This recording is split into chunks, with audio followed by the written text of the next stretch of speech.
بسم الله الرحمن الرحيم. الحمد لله رب العالمين، والصلاة والسلام على سيد المرسلين وعلى آله وأصحابه أجمعين. أما بعد، أعوذ بالله من الشيطان الرجيم. بسم الله الرحمن الرحيم.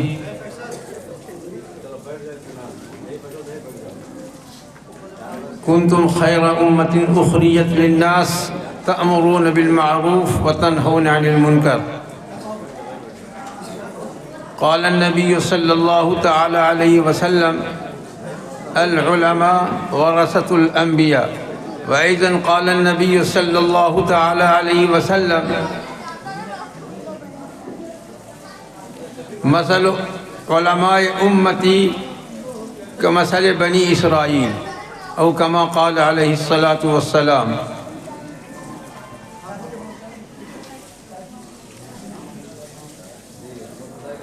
کی محمد سے وفا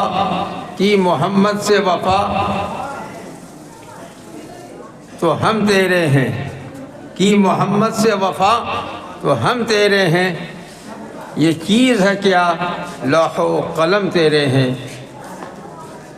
یہ چیز ہے کیا؟ لوح و قلم تیرے ہیں. بمصطفیٰ برساں خیش را کہ دی ہمہ اوس، اگر او بنا رسیدی ہم ابو لہبیس. احب الصالحین ولست منہم لعل اللہ یرزقنی صلاحا. میری پیاری عزیز طالبات، عالمات، بچیاں، آپ تک میری آواز پہنچ رہی ہے تو آپ غور سے سنیں. اور چونکہ یہ مجمع عوام کا بھی ہے، خواص کا بھی ہے، طلبہ کا بھی ہے، علماء کا بھی ہے، صلحاء کا بھی ہے، اس لیے میں چاہتا ہوں کہ آپ کی آخری حدیث میں جو آیت کریمہ آئی ہے، کنتم خیر امۃ اخرجت للناس تأمرون بالمعروف وتنہون عن المنکر، اس آیت کو سامنے رکھتے ہوئے کچھ ایسی باتیں عرض کروں جو آپ کے لیے بھی ہو، ہمارے ان تمام سامعین کے لیے بھی ہو.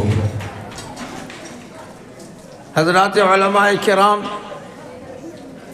صلحاء اعظام، بالخصوص حضرت مولانا محفوظ الرحمن صاحب قاسمی نقشبندی مد ظلہ العالی دامت برکاتہم، اور بالخصوص حضرت مولانا مفتی اختر امام عادل صاحب زید مجدکم و مد ظلہ العالی، اور حضرات، تمام حضرات اساتذہ کرام جامعہ ربانی، اور تمام طلبہ عزیز، اور ہماری عالمات بچیاں، اور تمام سامعین کرام، السلام علیکم ورحمۃ اللہ وبرکاتہ.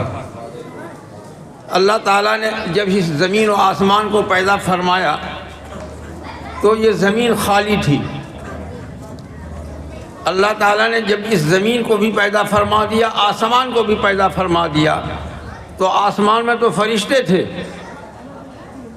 زمین میں بھی ہوں گے تھوڑے بہت فرشتے، لیکن وہ فرشتے تو ہمارے واسطے زمین پر اترتے ہیں، ہم ہی نہیں تھے زمین کے اوپر. یہ زمین انسانوں سے خالی تھی، اس زمین کے اوپر کوئی انسان نہیں بستا تھا. کچھ جنات تھے، جنگلات تھے، ان جنگلوں میں، بیابانوں میں کچھ جنات رہتے تھے. مسجدیں نہیں تھیں، مدرسے نہیں تھے.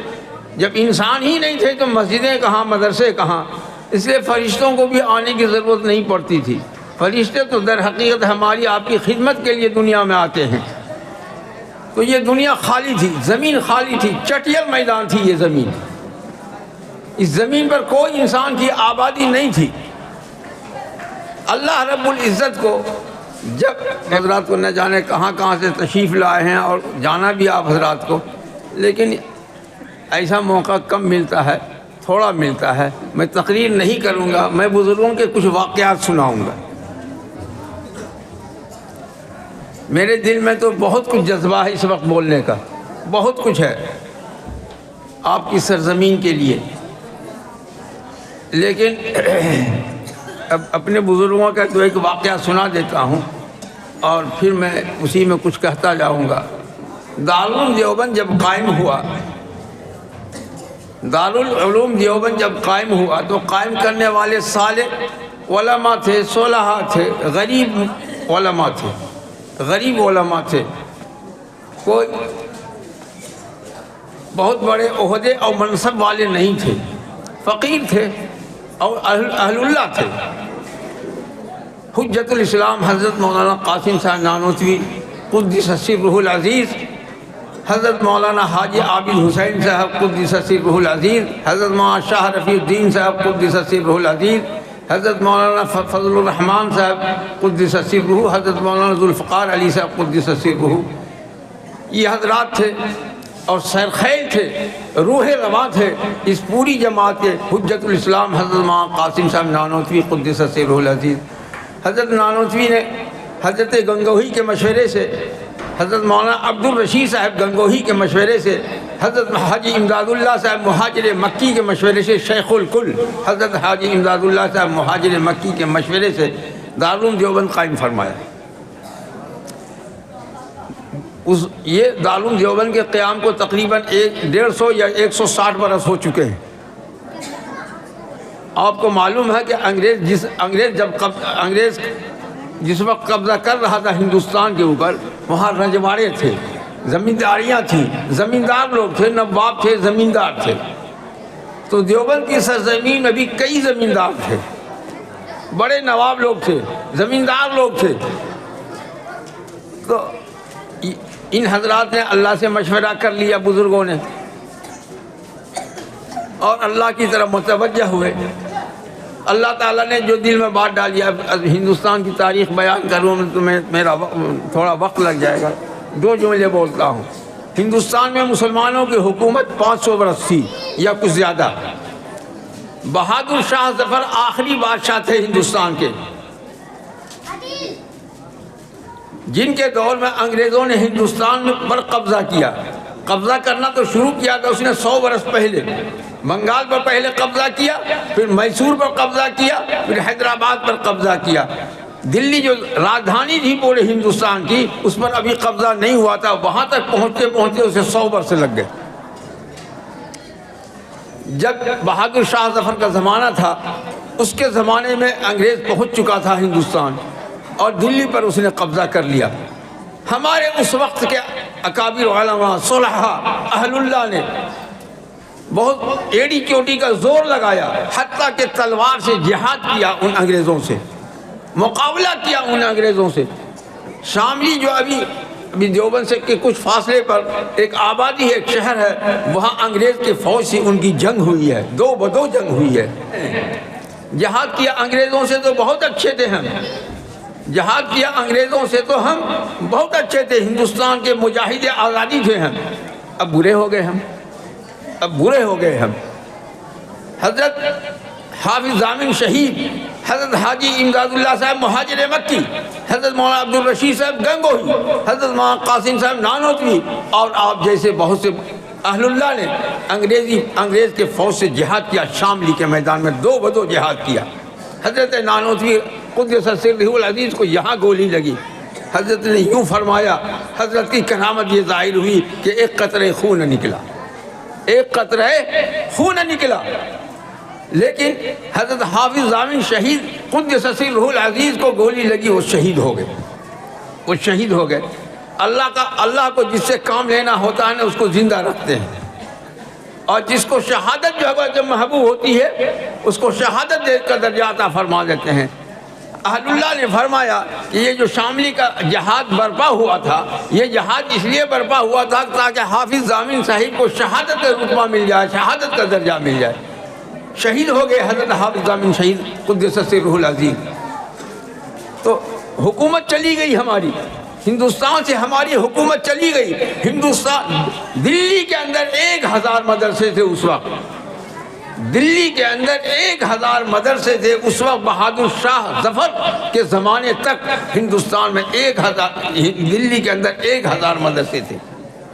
انگریز جب قابض ہوا اور اس وقت جو زبان تھی ہندوستان کی وہ زبان فارسی تھی، وہ زبان اردو تھی، وہ زبان عربی تھی، انگلش زبان نے یہاں جنم بھی نہیں لیا تھا، انگریزی زبان نے ہندوستان میں جنم بھی نہیں لیا تھا۔ سارے لوگ اردو پڑھتے تھے، سارے لوگ فارسی پڑھتے تھے، اور کچھ عربی بھی، ہندو بھائی بھی پڑھتے تھے، فارسی اردو تو پڑھتے ہی تھے، کچھ عربی بھی پڑھا کرتے تھے۔ اور اس زمانے کے اندر سروس پانے کے لیے سرکاری نوکری پانے کے لیے ان کو فارسی پڑھنا ضروری تھا، اردو پڑھنا ضروری تھا۔ سارے لوگ پڑھتے تھے، ہندو ہوں یا مسلمان ہوں، تبھی جا کر کے وہ سروس میں جاتے ہیں۔ جیسے آپ لوگ مجبور ہیں، ابھی جیسے آپ لوگ مجبور ہیں انگریزی پڑھنے کے لیے، تو آبادی اس وقت بھی مسلمانوں کی کم تھی ہندوستان کے اندر، جیسے ابھی کم آبادی ہے، اس وقت بھی ہندوستان کے اندر مسلمانوں کی آبادی کم تھی، لیکن نوکری میں زیادہ تھی، سروس میں زیادہ تھے۔ کیوں تھے زیادہ؟ اس لیے کہ اردو جو ہے مسلمانوں کی مادری زبان ہے، فارسی مسلمانوں کی مذہبی زبان تھی اس وقت، اب تو اردو بھی مذہبی زبان ہو گئی ہے، اس لیے اردو کے پیچھے بھی لوگ پڑ جاتے ہیں۔ اردو بھی مذہبی زبان ہو گئی ہے، پہلے فارسی زبان مذہبی زبان تھی، اس لیے مسلمان فارسی بھی بہت پڑھتے تھے، اردو بھی بہت پڑھتے تھے، فراٹے سے پاس ہو جاتے تھے، اول نمبر سے پاس ہوتے تھے زیادہ تر مسلمان، اس لیے سروس میں یہ زیادہ آ جاتے تھے۔ اب سنیے، حکومت تو گئی، حکومت کی سروس بھی خطرے میں پڑ گئی۔ اب ان اہل اللہ کی نظر میں یہ تھا کہ ہمارے دین کی حفاظت کیسے ہوگی۔ 1000 جو مدرسے دلی میں پھیلے ہوئے تھے، میں آپ کو کوئی رام کہانی نہیں سنا رہا ہوں، آپ کو اب پڑھیے سوانح قاسمی اٹھا کر کے پڑھیے، آپ اس میں درج ہے، ہندوستان کی تاریخ اٹھا کر کے پڑھیے، اس میں درج ہے جس وقت انگریز نے قبضہ کیا راجدھانی دلی کے اوپر 1000 مدرسے تھے۔ وہ 1000 مدرسوں کے اندر جو ہے سبھی پڑھتے تھے، ہندو بھائی بھی پڑھتے تھے، مسلمان بھائی بھی پڑھتے تھے۔ پڑھائی کیا ہوتی تھی؟ اردو پڑھائی ہوتی تھی، فارسی پڑھائی ہوتی تھی، عربی پڑھائی ہوتی تھی، وہی زبان چلتی تھی جو آفسوں کے اندر، آفس کا لفظ بھی جنم نہیں لیا تھا ہندوستان کے اندر اس وقت، واٹر کا لفظ نے بھی جنم نہیں لیا تھا ہندوستان کے اندر، یہ گڈ بوائے جو بولتے ہیں اس لفظ نے جنم بھی نہیں لیا تھا ہندوستان کے اندر، یہ زبان پیدا ہی نہیں ہوئی تھی ہندوستان کے اندر، یہ شکل تھی۔ تو سوچا کہ اب تو حکومت بھی گئی، کم سے کم دھرم تو باقی رہے ہمارا، مذہب تو باقی رہے ہمارا۔ سر جوڑا، کوشش کیا، کوئی نمونہ موجود نہیں تھا اس وقت۔ جتنے مدرسے تھے 1000، سب کو انگریز نے آفسوں میں تبدیل کر دیا، اسکولوں میں تبدیل کر دیا، کالجوں میں تبدیل کر دیا، سارے مدرسے کی شکل بدل دیا اس نے۔ اسی بات لمبی ہو رہی، میں کیا عرض کروں آپ سے، اسی مدرسوں میں سے ایک مدرسہ جو ابھی بھی جو ہے وہ ہائی اسکول کی شکل میں موجود ہے، اجمیری گیٹ دلی کے پاس، اسی مدرسے کے اندر پڑھاتے تھے استاد الکل حضرت گنگوہی کے استاد، حضرت نانوتوی کے استاد، حضرت مولانا مملوک العلی صاحب، اسی مدرسے میں پڑھاتے تھے جو اب جو ہے ہائی اسکول کے نام سے چل رہا ہے۔ لیکن حضرت نانوتوی کو، حضرت گنگوہی کو مشورہ دیا کہ تم نام مت لکھاؤ وہاں، اس ہائی اسکول میں نام مت لکھاؤ، ہمارا جو قیام گاہ ہے، ہمارے پاس ہمارے قریب کی جو مسجد ہے، اس مسجد میں ہم تم کو درس دیں گے، اس مسجد میں تم کو پڑھائیں گے۔ اسی مسجد میں، قریب کی مسجد میں ان دونوں بزرگوں نے پڑھا۔ دونوں ہستی ایسی ہستی ہے کہ جن سے صحابہ کی یاد تازہ ہو جاتی ہے، ایسے بزرگ حضرت نانوتوی ہیں، حضرت گنگوہی ہیں۔ اور واقعہ لمبا ہو جائے گا تو میں تمہید اس لیے عرض کر رہا ہوں، تو میں اصل میں سنانا کیا چاہتا ہوں، ان بزرگوں کے دلوں میں اللہ نے بات ڈالی، القاء فرمایا کہ اب مدرسہ قائم کرو، مدرسہ قائم کرو۔ کہاں مدرسہ قائم ہو؟ تو انگریزوں کی نظر سے چھپ کر کے، بچ کر کے دیہات میں مدرسہ قائم فرمایا۔ دیوبند اس وقت دیہات تھا، انجانا جگہ تھا دیوبند، اس جگہ کو لوگ نہیں جانتے تھے، سرکاری افسران زیادہ نہیں جانتے تھے، قبضہ ہو گیا تھا انگریزوں کا۔ ایسی گمنام جگہ میں جا کر کے دیوبند کے اندر دارالعلوم قائم کیا ان بزرگوں نے، تاکہ دشمنوں کی نظر سے ہمارا یہ مدرسہ محفوظ رہے۔ حضرت نانوتوی قدس سرہ العزیز عالم ربانی تھے، اللہ والے تھے۔ جو ہی مدرسے کا تذکرہ ہوا حضرت نانوتوی کے نام سے، تو وہ مدرسہ پھیل گیا، پوری دنیا کے اندر پھیل گیا۔ حتیٰ کہ پہلے ہی سال کے اندر کابل سے لوگ پڑھنے کے لیے چلے آنے لگے، چاٹگام سے لوگ آئے پڑھنے کے لیے، کابل سے آئے لوگ پڑھنے کے لیے، غیر ممالک سے، ترکی سے لوگ آئے پڑھنے کے لیے پہلی سال کے اندر۔ اور ایک بات سناتا چلوں کہ دارالعلوم دیوبند کا مسبق جاری ہوا ہے 35 سال کے بعد۔ کتنے سالوں کے بعد؟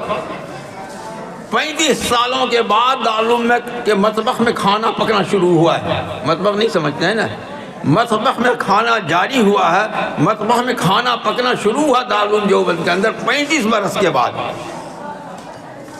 اب جو طلبہ باہر کے، اس وقت تاریخ کی کتابوں میں لکھا ہے کہ پہلے ہی سال کے اندر بہت سے طلبہ آ گئے، اور 2-4 سالوں میں تو 300-400 طلبہ ہو گئے دارالعلوم میں۔ وہ کھاتے کہاں تھے وہ 300-400 طلبہ؟ کھاتے کہاں تھے؟ دیوبند والے کھلاتے تھے۔ کون کھلاتے تھے؟ دیوبند کھلاتے تھے، والے کھلاتے تھے۔ حالانکہ دیوبند کی آبادی اس وقت بہت بڑی آبادی نہیں تھی، 100-150 گھر کی آبادی تھی، چھوٹی سی آبادی تھی۔ وہ سارے لوگ جو ہے وہ 300-400 طلبہ کو کھلاتے تھے، اور 1-2 برس نہیں کھلایا ہے، 35 برس تک کھلایا ہے۔ 35 برس جب دارالعلوم کی بلڈنگ بنی ہے تب جا کر کے جو ہے مطبخ کا نظام قائم ہوا دارالعلوم کے اندر۔ تو اس لیے مجھے جب دیوبند والے ملتے ہیں تو میں کہا اب کچھ بھی نہ کرو تم لوگ تو کوئی حیرت کی بات نہیں ہے، کچھ بھی نہ کرو تم لوگ تو کوئی حیرت کی بات نہیں۔ تمہارے آباء و اجداد نے اتنا کر دیا ہے، اتنا کر دیا ہے کہ وہی تو قیامت تک کے لیے تمہارے لیے کافی ہو چکا ہے، قیامت تک کے لیے کافی ہو چکا ہے۔ تو میں عرض کر رہا تھا، وہ تو زمیندار نے کہا کہ صاحب یہ ملا لوگ جو ہے اپنے مشورہ کر کے مدرسہ کھول لیا، اور ہم لوگوں کو پوچھا بھی نہیں، ہم لوگوں کو اس لائق بھی نہیں سمجھا کہ ہم سے پوچھے کہ کیوں مدرسہ قائم کرنے جا رہے ہیں۔ وہ زمیندار تھے، نمبردار تھے، فلانے تھے، فلانے تھے۔ اب اس زمیندار کا، نمبردار کا گھر کوٹلہ میں ہے، دیوبند کا ایک کوٹلہ محلہ، وہاں ہے اس کا گھر۔ میں نے دیکھا اس بلڈنگ کو، اس احاطے کو میں نے دیکھا۔ میری عمر اللہ کے فضل و کرم سے 73 سال ہے، اللہ کے فضل و کرم سے۔ میں 50 سال پہلے دارالعلوم دیوبند سے فارغ ہوا، اپنا تعارف کرا دیتا ہوں، کچھ جان لیجیے آپ۔ پھر اس کے بعد فراغت کے بعد میں امام شریعہ کا مفتی ہو گیا، تقریباً 22 سالوں تک میں مفتی رہا۔ معطوف احمد جب وہاں مفتی تھا، حضرت طفیل احمد صاحب قاضی شریعت، کیا گاؤں کا نام آپ کے؟ ہردوئی وہ تھے، وہ آتے تھے، ان سے ملاقات ہوتی تھی۔ مولانا مفتی سہیل احمد صاحب وہ ہمارے عزیز ہیں، ان سے بھی ملاقات ہوتی تھی۔ تو لیکن اس علاقے میں آنا جانا میرا نہیں تھا۔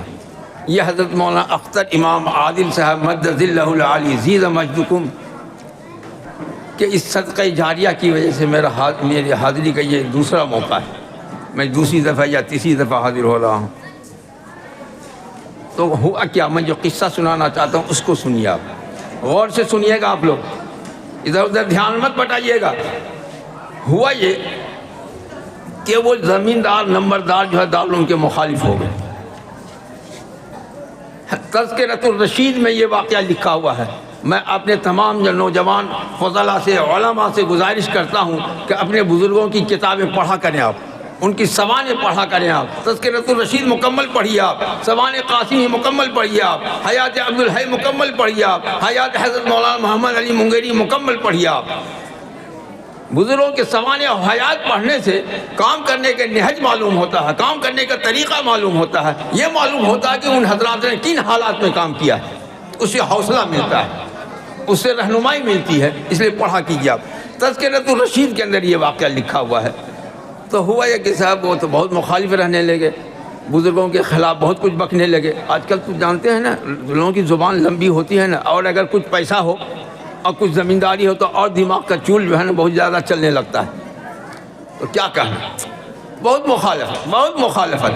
اب ہوا یہ کہ انگریز کا تو قبضہ ہو چکا تھا ہندوستان میں، انگریز کا قبضہ ہو چکا تھا ہندوستان میں۔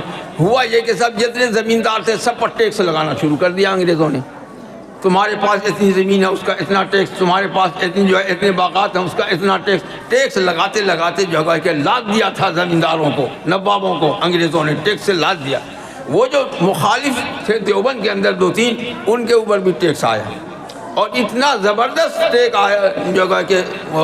ٹیکس آیا اتنا زبردست کہ اس نے جب دیکھا، اس نے اس کی مقدار کو کہا، صاحب اتنا بڑا ٹیکس ہے کہ اس میں تو ہماری یہ بلڈنگ بھی بک جائے گی، ہماری تمام پراپرٹی بک جائے گی، ہماری تمام زمینیں بک جائیں گی، تب بھی جو ہے کہ یہ ٹیکس ادا نہیں ہو سکتا ہے۔ تو جب آدمی جو ہے کہ ہارتا ہے، مجبور ہوتا ہے، تو کیا کرتا ہے؟ چلو دعا ضرور کرا لو بھائی مولانا صاحب سے۔ یہی تو ہوتا ہے، یہی نہ ہوتا ہے بھائی۔ ہوا یہ کہ وہ جو نمبردار تھا وہ اٹھا وہاں سے، اور اٹھ کر کے وہ کانپور آیا۔ دیوبند کہاں، کانپور کہاں، 500-600 کلومیٹر کا فاصلہ ہے۔ کانپور آیا۔ کانپور کے قریب میں ایک آبادی ہے گنج مراد آباد۔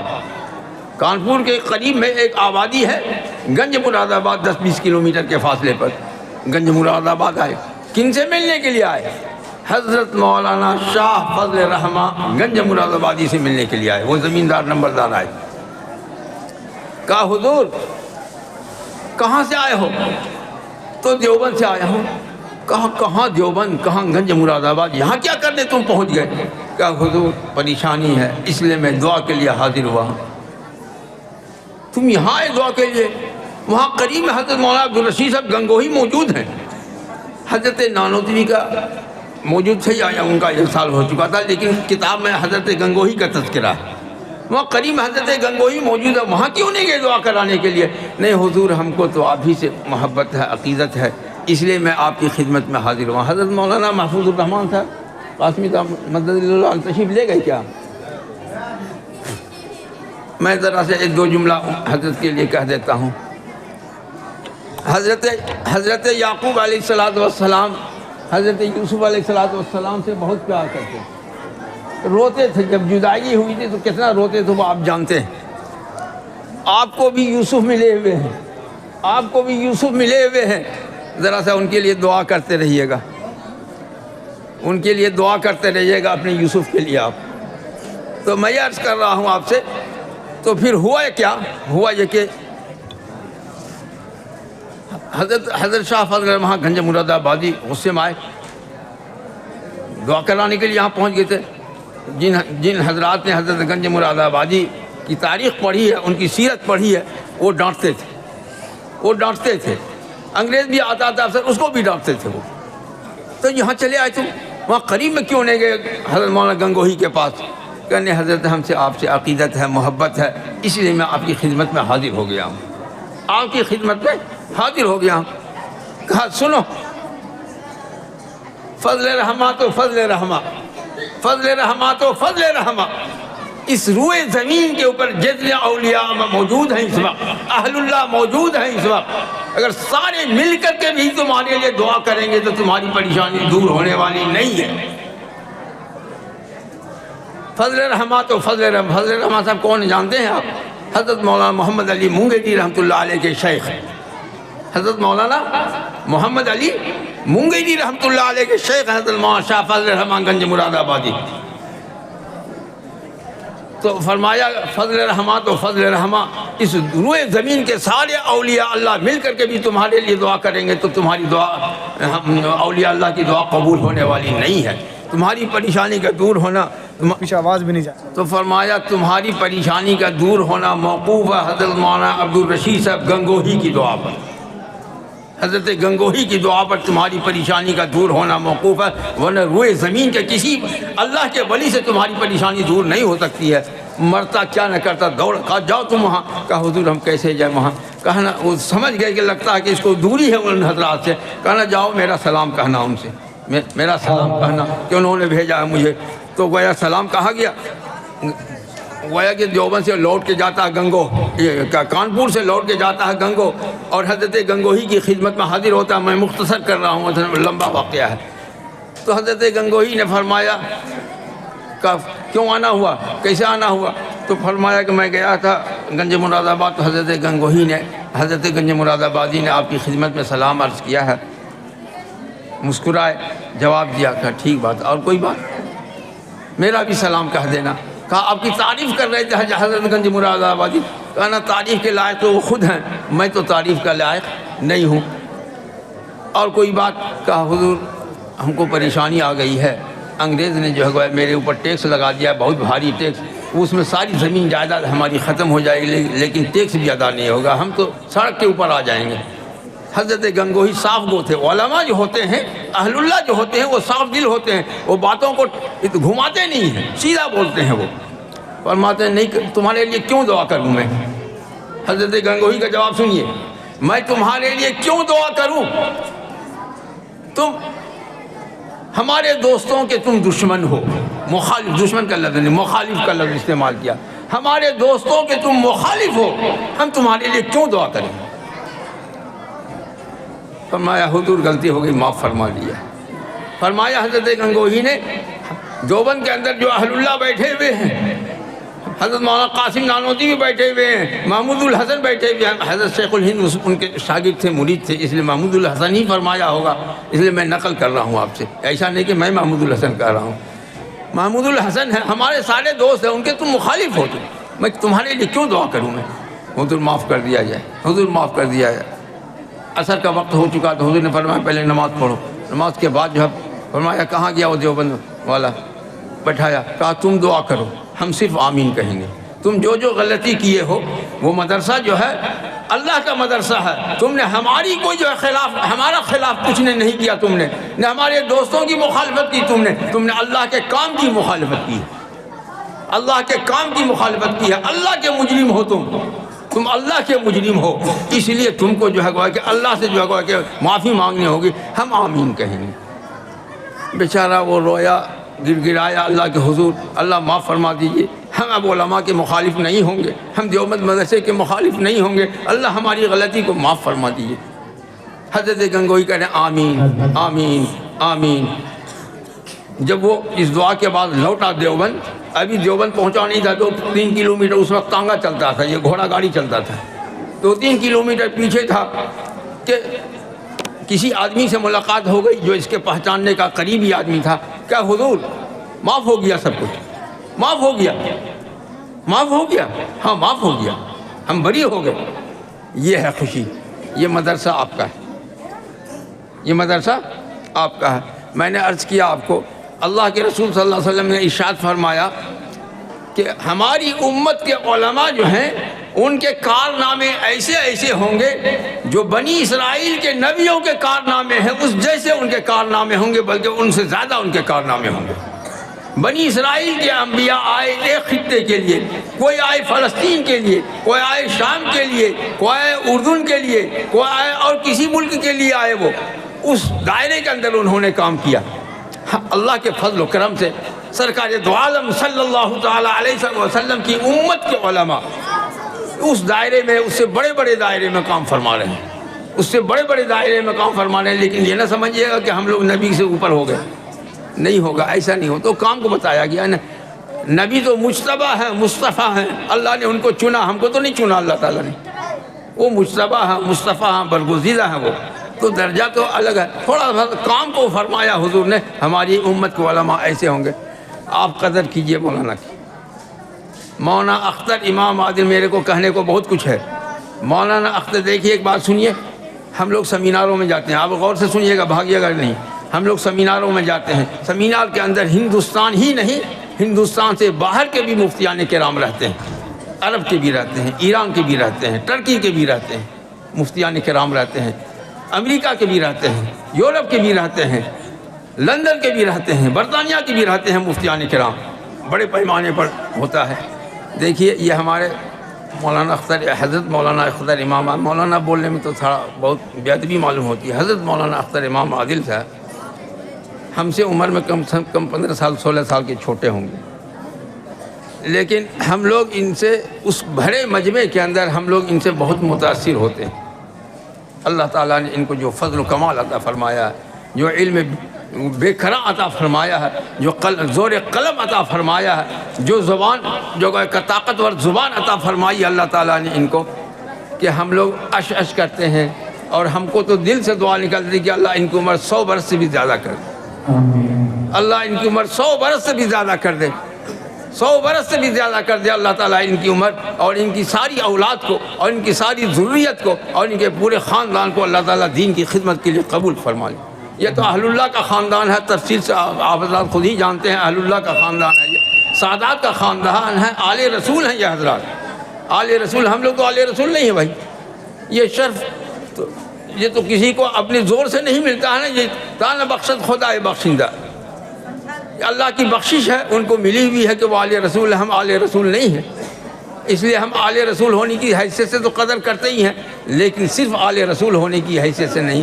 اللہ تعالیٰ نے جو ان کو رسوخ فی العلم عطا فرمایا، جو ان کے کمالات ہیں، اس حساب سے ہم ان کی قدر کرتے ہیں۔ بھائی آپ لوگ بھی قدر کیجئے گا، آپ لوگ بھی قدر کیجئے گا، ناقدری کیجئے گا تو جانتے ہیں کیا ہوگا، ناقدری کیجئے گا تو جانتے ہیں کیا ہوگا۔ میں بتاتا ہوں آپ، ہمارے علاقے کے اندر ایک گوگری تھانہ ہے، ہم اسی تھانے کے رہنے والے ہیں۔ گوگری بہت بڑی آبادی ہے، گوگری بہت بڑی آبادی ہے۔ اس زمانے کے اندر، آج سے میں آپ کو قصہ سنا رہا ہوں، 62 سال پہلے کا قصہ سنا رہا ہوں، 62 سال پہلے کا قصہ سنا رہا ہوں، جب میں وہاں پڑھتا تھا۔ میں چھوٹا تھا، 10 سال کا تھا، 9 سال کا تھا، میں پڑھتا تھا۔ حضرت مولانا زکریہ صاحب رحمۃ اللہ تعالی علیہ بڑے عالم تھے، وہ سہارنپور والے نہیں، وہ حضرت مولانا زکریہ صاحب بڑے بزرگ عالم تھے، بڑے پرانے عالم تھے، اور علم کے سمندر تھے وہ۔ تقویٰ پرہیزگاری پچھلے بزرگوں میں تو بہت ہوا کرتی تھی۔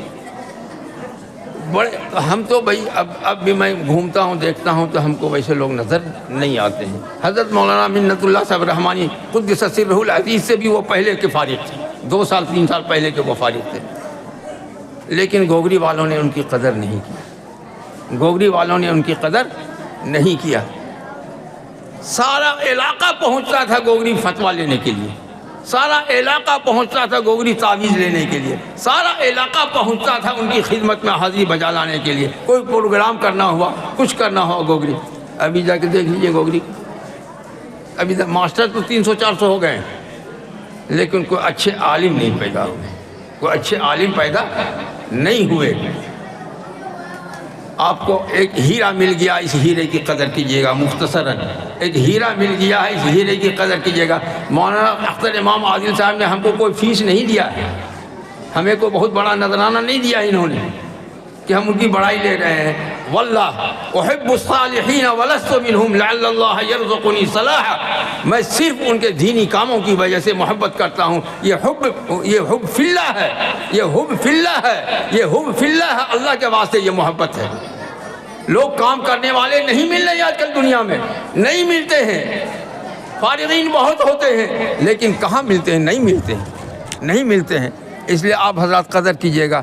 یہ آپ کا منورہ شریف پوری دنیا کے اندر روشن ہو چکا ہے، پوری دنیا کے اندر۔ آپ یہ بتائیے ہم کو، تھوڑی سی یہ بات بتائیے، آپ 200 برس پہلے، 300 برس پہلے، 400 برس پہلے اتنا بڑا مدرسہ تھا آپ کے علاقے میں؟ کچھ تو بولیے۔ 200 برس پہلے، 100 برس پہلے، 50 برس پہلے، 200 برس پہلے، 300 برس پہلے، 1000 برس پہلے کوئی ایسا مدرسہ تھا آپ کے یہاں اس علاقے میں؟ تھا؟ ہاتھ اٹھا کے بتائیے، تھا؟ نہیں تھا، نہیں تھا، نہیں تھا۔ اللہ تعالیٰ کا یہ فضل ہے، یہ کرم ہے کہ اللہ تعالیٰ نے ان کو اس دین کی خدمت کے لیے قبول فرما لیا ہے، قبول فرما لیا ہے، اور اس سے آپ کا نام بھی روشن ہو رہا ہے، اس سے آپ کا نام بھی روشن رہا ہے۔ باہر کے لوگ آتے ہیں تو جائیں گے آپ کے دروازے پر بیٹھنے کے لیے، کہاں جائیں گے؟ یہاں نہ آئیں گے، ہم کہاں آئیں گے؟ باہر سے آئیں گے تو کہاں جائیں گے؟ آپ کے دروازے پر جائیں گے، آپ کے گھر میں جائیں گے، کہاں آئیں گے ہم؟ یہ جامعہ ربانیہ ہم آئیں گے، چاہے آپ ڈاکٹر صحیح، چاہے آپ انجینئر صحیح، چاہے آپ اوورسیئر صحیح، چاہے آپ زمیندار صحیح، چاہے آپ کچھ بھی صحیح ہوں اپنی جگہ پہ، ہم آپ کے یہاں نہیں جائیں گے، ہم آئیں گے تو یہاں آئیں گے۔ سارے علماء آئیں گے تو یہاں آئیں گے ہم، لیکن کیا بولیں گے جانے کے بعد؟ کیا بولیں گے ہم؟ کہیں گے منورہ شریف گئے تھے۔ کہاں گئے تھے؟ منورہ شریف میں آپ سب شامل ہیں کہ نہیں ہے شامل؟ آپ کے نام، آپ کے گاؤں کا نام روشن اسی ادارے سے ہو رہا ہے۔ قدر کیجئے، قدر کیجئے، ناقدری مت کیجئے گا۔ اب آتا ہوں میں اپنے اصل موضوع کے اوپر۔ دیکھیے ایک بات، دوسرا قصہ میں سناتا ہوں، دوسرا واقعہ میں سناتا ہوں۔ دیکھیے جب ندوۃ العلماء قائم ہوا، حضرت مولانا محمد علی منگیری رحمۃ اللہ تعالی علیہ نے دارالعلوم ندوۃ العلماء قائم فرمایا۔ اب یہ قسمت کی بات ہے کہ جس زمانے میں ندوے کی تحریک چل رہی تھی، کئی تحریکیں چلی، سکون سے بیٹھے، بس پروگرام بہت ہی مختصر ہے۔ دارالعلوم ندوۃ العلماء حضرت مولانا منگیری رحمۃ اللہ علیہ نے قائم فرمایا۔ اس زمانے میں ان کی مخالفت بہت کی گئی، حضرت مولانا منگیری رحمۃ اللہ علیہ کی مخالفت بہت کی گئی کہ صاحب اب نصاب جو پیش کیا تھا حضرت مولانا منگیری رحمۃ اللہ تعالیٰ علیہ نے، وہ نصاب ایسا تھا کہ اس میں سے کچھ منطق کو نکال دیا تھا انہوں نے، کچھ فلسفے کو نکال دیا تھا انہوں نے، اس کی جگہ کچھ انگریزی گھسا دیا تھا انہوں نے، کچھ انگریزی رکھ دیا تھا انہوں نے. تو اس لیے پرانے علماء مخالفت کرتے تھے کہ یہ کیا کر دیا انہوں نے، کیا کر دیا، پچھلی چیزوں کو انہوں نے خراب کر دیا. آپ رہیے 10 منٹ. اس کے بعد ہوا کیا؟ اس کے بعد ہوا یہ کہ حضرت مولانا منگیری رحمۃ اللہ تعالیٰ علیہ نے جب علماء کو جوڑا تھا، جیسے مولانا جوڑتے ہیں علماء کو، جوڑا تھا، تو اس نصاب کے اوپر، اس کورس کے اوپر مولانا منگیری رحمۃ اللہ علیہ نے اپنا ایک مقالہ پیش کیا تھا، جیسے ہمارے علماء نے مقالہ پیش کیا. اس میں حضرت مولانا منگیری رحمۃ اللہ تعالیٰ علیہ نے حضرت مولانا قاسم صاحب نانوتوی کا ذکر فرما دیا. حضرت مولانا قاسم نانوتوی کا نقطۂ نظر یہ تھا کہ ہم دارالعلوم دیوبند سے بھی کچھ منطق کی کتابوں کو نکالیں گے، ہم فلسفے کی کتابوں کو نکالیں گے، سوائے قاسمی کے اندر یہ واقعہ موجود ہے، نکالیں گے ہم اور اس کی جگہ کچھ ہم اور جو ہے کہ دوسری جغرافیہ کی تعلیم کو داخل کریں گے. حضرت نانوتوی کا نقطۂ نظر یہ تھا کہ اگر مسلمان ہم اپنے بچوں کو 7 برس کی عمر میں ہمارے حوالے کر دیں، 9 برس کی عمر میں ہمارے حوالے کر دیں، تو ہم 17 سال کی عمر میں اس کو مولانا بنا دیں. 17 سال کی عمر میں مولانا بنانے کے بعد وہ انگریزی پڑھ لے گا. اور ایک بات ذہن میں رکھیے آپ حضرات کہ مولانا حضرات 1 سال کے اندر میٹرک تک کی انگریزی پڑھ سکتے ہیں. مولانا حضرات کی اتنی قابلیت ہوتی ہے اور اتنا ان کا ذہن مجا ہوا ہوتا ہے کہ جو آپ کو وہ کیا کہتے ہیں نرسری سے لے کر کے 10ویں کلاس تک جو کتابیں چلتی ہیں آپ کے ہائی اسکول کے اندر وہ تمام کتابیں مولانا حضرات 1 سال میں پڑھ سکتے ہیں، 1 سال میں پڑھ سکتے ہیں. اب جو ہے کہ اب یہاں یہ ہوا کہ صاحب آپ سے بھی کچھ خطاب کر دیں، ان سے بھی کچھ خطاب کر دیں. ہم اپنی بچیوں سے گزارش کرتے ہیں جو ہماری بچیاں عالمہ ہوئی ہیں، سب سے پہلے تو ہم ان کو مبارکباد دیتے ہیں، ان کے والدین کو مبارکباد دیتے ہیں اور ان کے تمام گارجین کو مبارکباد دیتے ہیں کہ انہوں نے اس گویا کہ ایسے زمانے کے اندر جب کہ دینی تعلیم کی طرف توجہ نہیں ہے، بچیوں کو اسکول کالج بھیجنے کا مزاج ہے لوگوں کا، ایسے ماحول میں انہوں نے اپنی بچیوں کو عالمہ بنایا. اس لیے ہمارے دل کی گہرائی سے ہم انہیں مبارکباد پیش کرتے ہیں اور دعا کرتے ہیں کہ اللہ تعالیٰ ان بچیوں کو دین سے بھی آراستہ فرمائے، دنیا سے بھی آراستہ فرمائے، دین سے بھی آراستہ فرمائے، دنیا سے بھی اللہ تعالیٰ ان بچیوں کو آراستہ فرمائے. اور یہ بچیاں جواب ہو ان لوگوں کا جو حقارت کی نگاہ سے علماء کو دیکھتے ہیں، جو حقارت کی نگاہ سے دین تعلیم حاصل کرنے والی بچیوں کو دیکھتے ہیں، ان کے لیے جواب ہو، انشاءاللہ جواب ملے گا. اللہ تعالیٰ حضرت مولانا افضل امام عادی صاحب کی عمر میں برکت عطا فرمائے، 100 برس سے زیادہ عمر سے اللہ تعالیٰ کو مولانا مدرسہ قائم کرے، لڑکیوں کا مدرسہ قائم کرے اور ایسا نظام بنائے اس نظام کے تحت بچیاں عالمہ بھی ہو جائیں اور بچیاں ہائی اسکول کی تعلیم سے بھی فارغ ہو جائیں اور BA سے بھی فارغ ہو جائیں. اور آپ ماشاءاللہ ہنرمند ہیں، آپ جہاں چیزاں ہیں کہاں سے کیا کنیکشن جڑے گا کہ آپ مدرسے کو اسکول کو منظور کرا دیجیے گا. یہ تو آپ کا فن ہے، انشاءاللہ آپ یہ کرا ہی لیں گے. اس لیے میں تمام آبادی کے لوگوں سے گزارش کرتا ہوں کہ مولانا کا آپ تعاون کریں، آپ دام دل میں قدم سخن تعاون کریں.